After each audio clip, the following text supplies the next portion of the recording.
Elliot Mercer had spent 6 months learning how silence could echo louder than shouting. When the papers had finally been signed and his marriage officially ended, he had expected anger, grief, maybe even relief. What he hadn't expected was the strange quiet that followed him home every evening, filling the small flat with a hollowness that made even the ticking kitchen clock sound like a reminder that something had ended. At first, he'd tried to outrun it.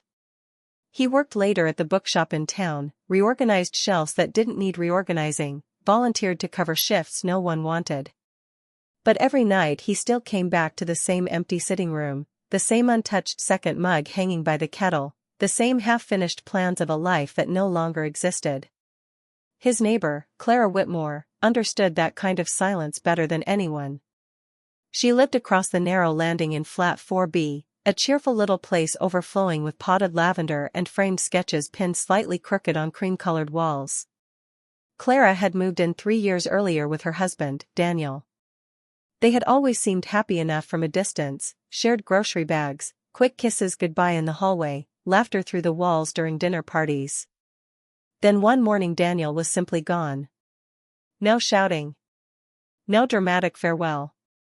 Just a moving van and Clara standing in her doorway with her arms folded tightly across herself, smiling too brightly at anyone who asked if she was all right.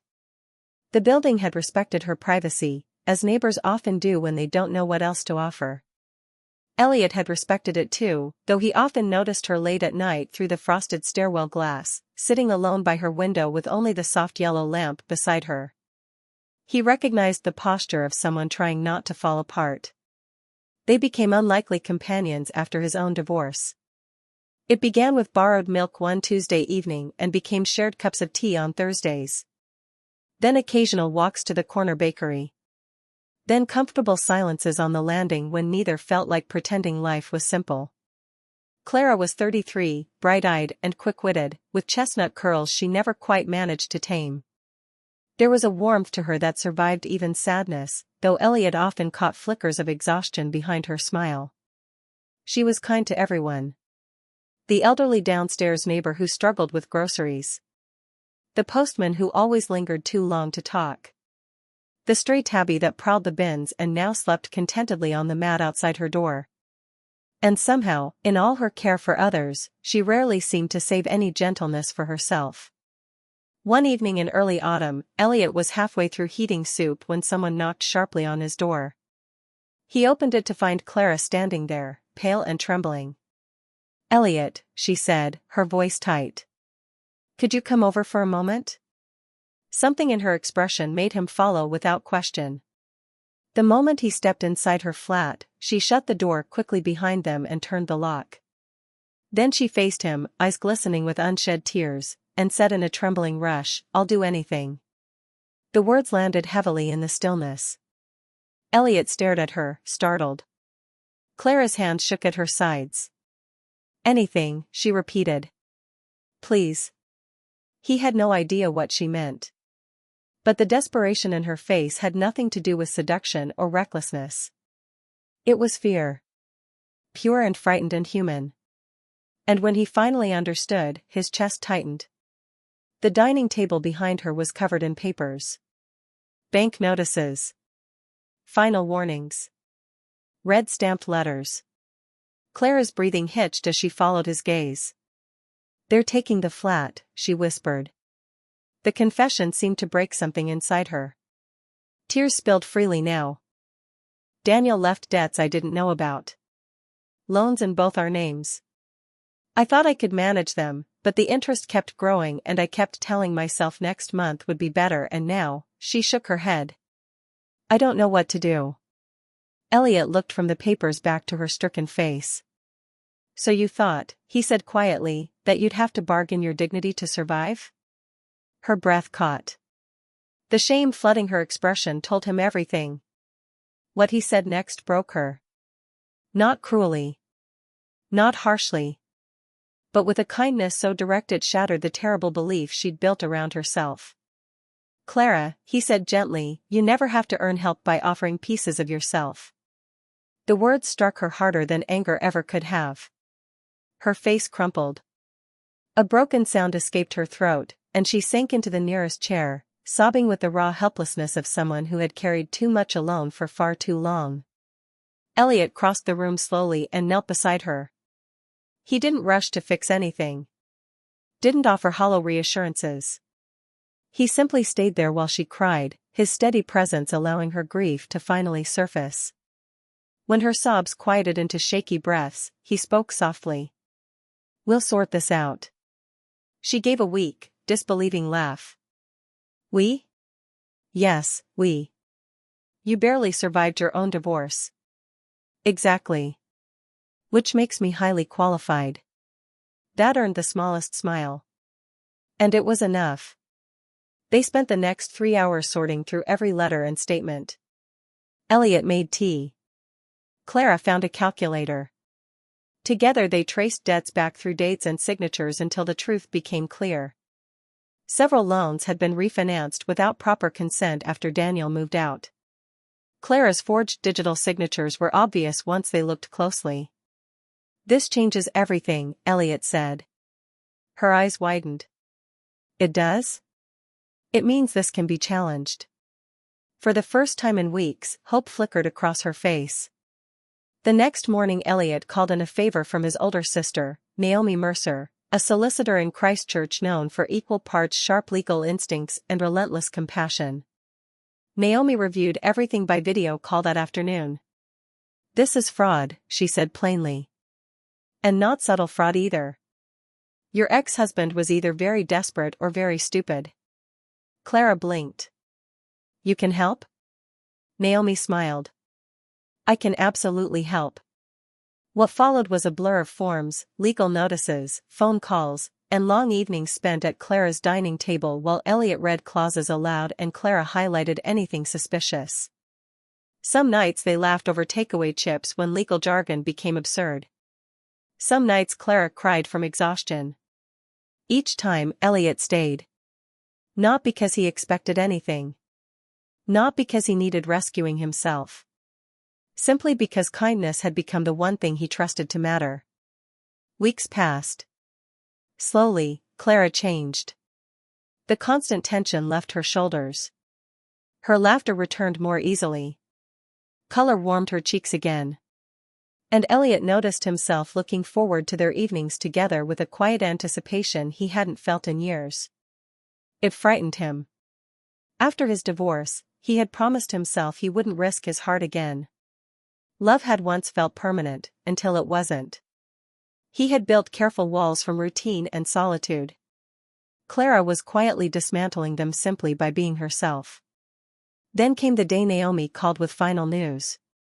"The loans are voided," she announced. "The bank's reversing everything.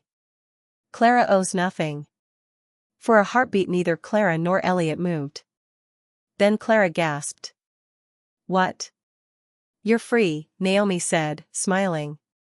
"And your charmingly useless ex-husband is likely having a very unpleasant morning." Clara burst into tears. "Happy ones this time." She covered her mouth, laughing through sobs as relief flooded her. When the call ended, she turned to Elliot.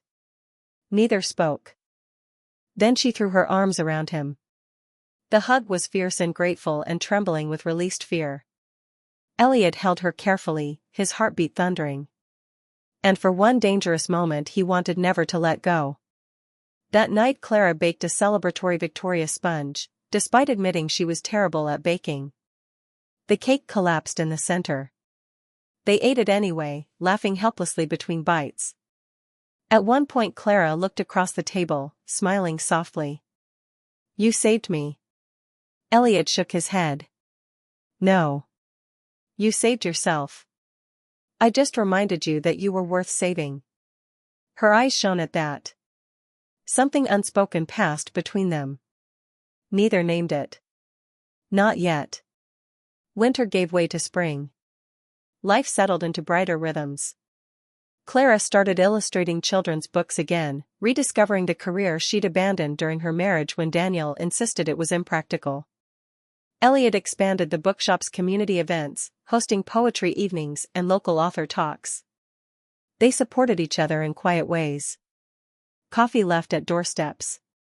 Encouraging notes tucked into books. shared walks beneath flowering trees. The whole building noticed their closeness long before they did. Mrs. Fletcher downstairs smiled knowingly whenever they arrived home together. The postman smirked outright. Still, neither crossed the invisible line.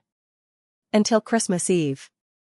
The building held its usual gathering in the lobby: fairy lights, cheap crackers, mismatched mince pies, neighbors pretending not to sing off-key. Clara stood near the small tree, glowing in candlelight, laughter lifting easily from her. Elliot watched her from across the room and finally understood what had been growing quietly between them all year. It wasn't rescue. It wasn't loneliness clinging to companionship. It was love, steady and patient and real. And it terrified him. After the party ended, they lingered alone in the hallway outside their flats. Clara smiled. "Merry Christmas, Elliot." He hesitated. Then said, "I'm afraid."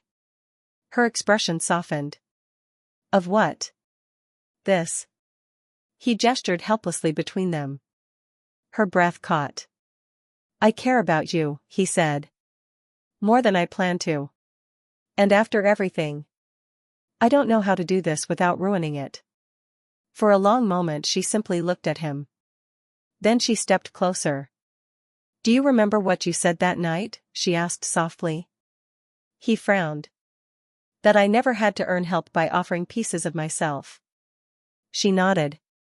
"You also taught me something else." "What's that?" "That real care doesn't demand certainty before it begins." His throat tightened. Clara smiled through shining eyes. "I'm afraid too, Elliot.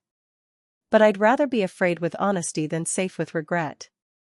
And then, gently, she took his hand. It was such a simple thing. No grand declarations. No dramatic promises. Just warmth meeting warmth. Choice meeting choice. Hope meeting hope. Elliot looked down at their joined hands and felt something inside him finally let go: the old grief, the old fear, the old belief that broken endings meant no new beginnings could be trusted. He looked back at Clara and smiled. For the first time in years, the future didn't feel empty. It felt open. Years later, when neighbors asked how they'd fallen in love, Clara would always laugh and say, "I locked the door and said I'd do anything." People inevitably raised eyebrows. Then she'd smile wider and add, "And he answered with the kindest words anyone ever said to me."